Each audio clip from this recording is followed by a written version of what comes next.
Tout le monde ne peut pas être mon ami. La Bible dit dans Amos 3:3, 2 personnes ne peuvent pas marcher ensemble sans être d'accord. Si on n'est pas d'accord sur l'identité, sur le destin, si moi je vis pour le destin, toi tu vis pour le divertissement, les deux commencent avec D. Mais ce n'est pas le même D. Il y a destin puis divertissement. Bon, toi tu veux t'amuser, moi je vis pour le destin, toi tu vis pour ton divertissement. Bon, écoute-moi, tu dis frère, faisons un truc ensemble, on ne peut pas faire ensemble. 2 personnes ne peuvent pas marcher ensemble sans être mis d'accord. Je vais te parler, je vais t'encourager, mais tu ne seras pas mon ami avec qui on marche tous les jours. Tu ne seras pas mon intime à qui je me confie. Ne mélange pas ami, copain, pote. Le mot ami là, il faut le réserver aux gens de ta destinée. Je peux même aller plus loin. Je répète, hein. Et si tu viens de comprendre si tu as compris ce que je viens de te dire, tu viens de comprendre pourquoi Jésus a dit à Judas, mon ami.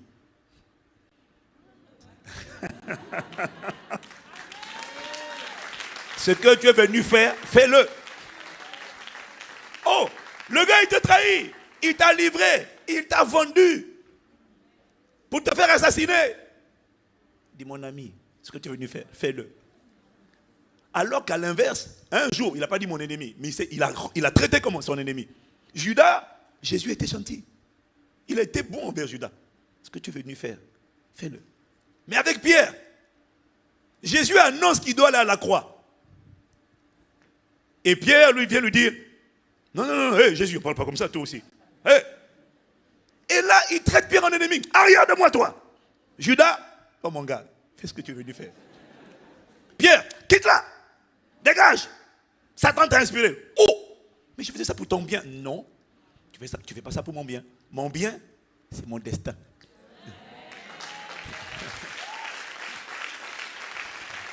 Ah, je n'aime pas la manière dont tu acclames Dieu. Mon bien, c'est mon destin. Non, dis à quelqu'un, mon bien, c'est mon destin. Ah oui, mon bien, c'est la volonté de Dieu pour ma vie. Et il y a des gens, tu penses qu'il veut ton bien, mais il veut te garder dans ton passé. Te garder dans les mêmes habitudes.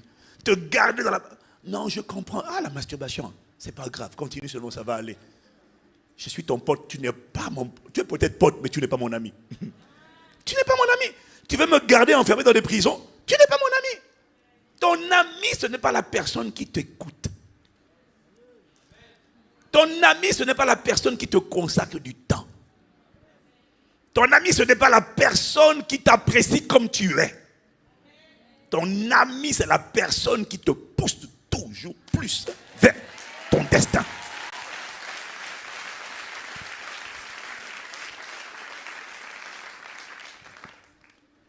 Les autres sont des potes. Amis, garde ça pour les gens qui te poussent vers ta destinée. Alors Dieu merci, dans ta destinée, il y a des gens bien, heureusement. Il y a des partenaires d'alliance, il y a des Jonathan, bien sûr. Mais dans ta destinée, il y a aussi des traites. Mais quand les traites se manifestent, ne les déteste pas. Rends grâce à Dieu de ce qu'ils sont exposés. Rends grâce à Dieu de ce qu'ils ont fait. Parce que ce qu'ils ont fait était la porte ouverte pour une dimension supérieure, pour aller plus loin, pour aller vers la croix, vers la crucifixion de ton vieil homme, de ta chair, vers la mort à toi-même. Mais si je ne meurs pas à moi-même, si je n'apprends pas à mourir à ma réputation, il y aura toujours de l'orgueil. Il y aura toujours en moi le désir de plaire aux gens. Il y aura toujours le désir de servir aux gens ce qu'ils ont envie d'entendre. Il y aura toujours la mentalité du veau d'or. Alors il faut bénir Dieu quand il suscite des gens qui viennent me traiter de sorcier. Ah! Sorcier, moi? Oui, Satan. Aïe, aïe, aïe, aïe. Pourquoi Dieu fait ça? Dieu suscite des gens qui vont tuer ta réputation. Moi, je n'aime pas qu'on dise du mal de moi. Alors là, tu es mal barré pour marcher avec Dieu. Tu es mal barré. Si Satan sait que tu n'aimes pas des gens qu'on dise du mal de toi, et dès qu'on dit du mal, tu vas être offensé, tu vas être blessé, la blessure là va t'empêcher d'entendre Dieu. Elle va t'empêcher d'aller dans le couloir de ton destin. Donc il y a des gens, ils vont faire du mal. Mais le mal qu'ils ont fait, c'est ça qui t'a rapproché de Dieu. C'est ça qui t'a mené à la crucifixion des choses auxquelles tu t'es attaché. Alors, tu ne vas pas t'asseoir à table avec eux. Mais tu vas bénir Dieu de ce qu'il est passé par ces gens-là pour t'emmener à une dimension de mort à toi-même que ton adoration ne pouvait pas produire. Parce que des fois tu dis, je me livre totalement. Je me livre totalement. Tu peux. Ça, c'est la chanson. C'est l'adoration. C'est la théorie. Dieu sait que tu es bien disposé. Mais la plupart des sacrifices, quand Dieu les met sur le feu, ils disent non, ça brûle trop. Donc tu vas susciter des gens qui vont te faire mourir. Et c'est sa volonté. Parce que tu as besoin d'aller là-bas afin d'expérimenter la dimension de la résurrection. Quelqu'un me suit? Amen. Donc voilà, tes amis et des relations de destinée, ce sont des relations. On veut la volonté de Dieu, mais ce n'est pas tout. On court vers la volonté de Dieu. Et 3, on se challenge mutuellement. On s'aiguise mutuellement. Et chaque fois que je te vois, je vois que le gars, il progresse. Il dit quelque chose que je n'avais jamais compris. Il dit quelque chose que je n'avais jamais entendu. Je dis, tu as entendu ça où?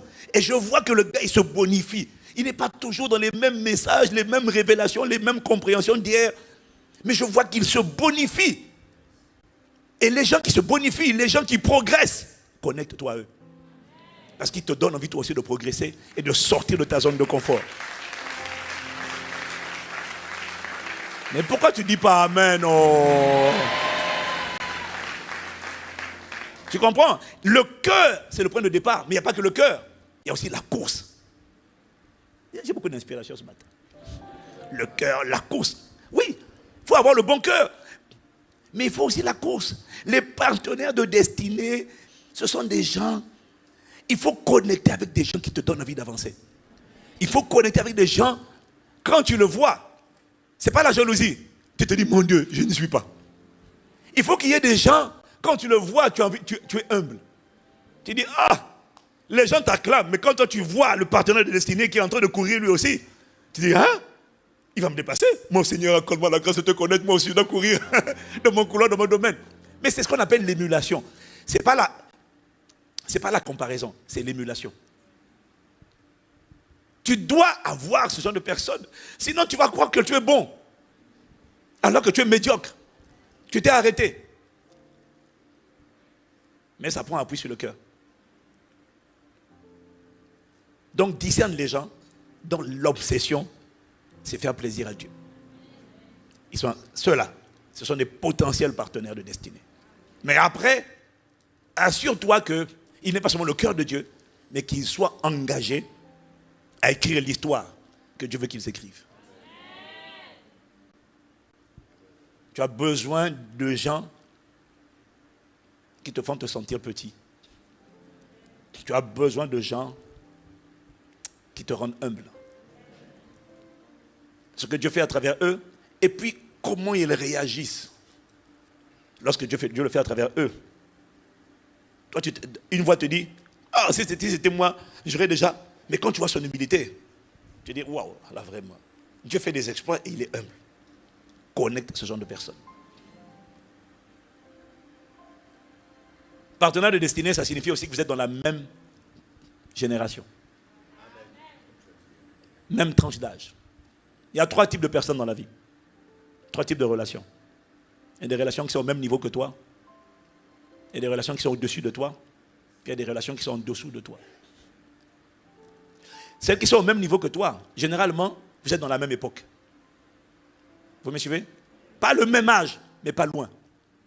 Ce genre de relation, vous devez vous aiguiser mutuellement. Les relations qui sont au-dessus de toi, ce sont les pères. Qui continuent de courir la course. Ils sont au-dessus par leurs œuvres, par leur niveau d'autorité. Eux, imite-les. Respecte-les, imite-les, observe-les. Ceux qui sont au même niveau que toi, Aiguisez-vous mutuellement. Challengez-vous mutuellement. Ceux qui sont en dessous de toi, inspire-les. Sois un modèle. Sois un exemple. Sanctifie-toi pour eux. Le temps que tu as investi là, la raison pour laquelle ton âme s'est attachée à quelqu'un, c'est parce que tu as investi du temps. Alors, ce que je vais vous dire, je vais le dire plus rapidement. C'est très simple. J'ai dit à un couple qui s'est marié là, et je dis aussi à un couple qui va se marier, l'amour, c'est une décision et ce n'est pas seulement une émotion. Décide d'aimer cette femme. Ça veut dire quoi? Une fois que tu aimes cette femme, parce que tu as appris à la découvrir, tu as appris à passer du temps avec elle, tu as appris à converser. Et quand tu as conversé, tu as apprécié. Et du coup, ton âme s'est attachée. Quelqu'un me suit? Non, si tu te suis de la main. Hein? Ok. Dès que tu t'es marié, ce que tu viens de faire là, avec ta femme, ne le fais pas avec une autre femme. Si, spirituellement, il y a une harmonie entre vous, si son corps, c'est le genre de corps que tu aimes bien, parce qu'il n'y a pas que le genre de corps de ta femme, il y a d'autres corps aussi. Mais si tu trouves qu'elle est bien au niveau du corps, bien au niveau de l'esprit, l'âme là n'engage pas tous les jours. On parle, on discute. Tu es marié, il est marié, toi tu es marié. Quand tu es marié, ne fais pas ça. Tu vas être choqué et surpris de voir que sans faire exprès, ton âme s'est attachée à quelqu'un. Toutes les personnes avec qui tu vas prendre du temps, investir dans leur vie, découvrir leur... Puis elle va parler, tu vas parler. Ah, comme ça. T'es comme ça. Toi aussi. Oh, on a les mêmes... mais... Ça là. Quand tu es déjà marié, si tu fais cette erreur-là, sans faire exprès, tu vas te découvrir avec des sentiments bizarres pour une personne qui n'est pas ta femme. Et toutes les personnes avec lesquelles tu vas entretenir le même genre de conversation, approfondie, entrer dans l'intimité, entrer dans sa vie, entrer dans son passé, dans son présent, dans son futur. Tu aimes bien quoi? Moi j'aime ça. Moi aussi. Fais ça avec 10 femmes. Tu vas te retrouver avec l'âme attachée à 10 femmes. Et tu vas te lever. Je suis amoureux de 10 femmes. Tu comprends? Et tu es piégé. Parce que ce n'est pas que tu es méchant. C'est juste que tu t'es laissé piéger par ton manque de sagesse. Il y a des gens avec qui la conversation reste en stricto professionnel, ministériel, ne creuse pas. Je vais te donner un conseil que je ne te donnerai jamais assez. Tu veux attirer quelqu'un de bien? Les gens bien sont attirés par les personnes qu'ils admirent. Donc il faut que le gars t'admire. Et il ne t'admirera pas pour ta beauté. Il t'admirera pour ta décence. Il t'admirera pour ta pudeur. Il t'admirera pour ta discrétion. Tu vas mettre les poitrines au milieu là, photo Instagram, tout le milieu.